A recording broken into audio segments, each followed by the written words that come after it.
హుజూర్నగర్ నియోజకవర్గాన్ని అన్ని విధాలుగా అభివృద్ధి చేస్తామని మంత్రి ఉత్తమ్ కుమార్ రెడ్డి అన్నారు. ఆదర్శ నియోజకవర్గంగా తీర్చిదిద్దుతామని హామీ ఇచ్చారు. హుజూర్నగర్ నియోజకవర్గం పర్యటనలో భాగంగా ఆయన పలు అభివృద్ధి కార్యక్రమాలకు శంకుస్థాపన చేశారు.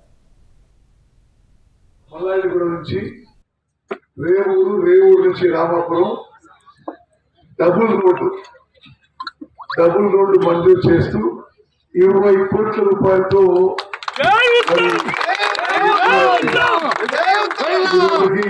శంకుస్థాపన జరిగింది.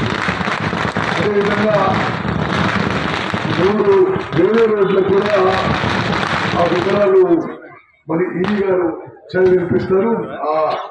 ఎక్కడైతే అక్కడ శంకుస్థాపన చేయలేకపోయిందో ఇక్కడనే శంకుస్థాపన ఈ గారు ఆ రోడ్ల వివరాలు చదివినిపిస్తారు.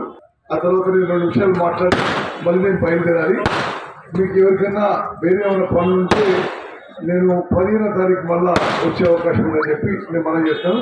ఈ గారు ఈ రోడ్డు ఆ తదుపరి 3 రోడ్ల వివరాలు చదవండి. మీడియాకి ముఖ్యులందరికీ కూడా తెలుసు.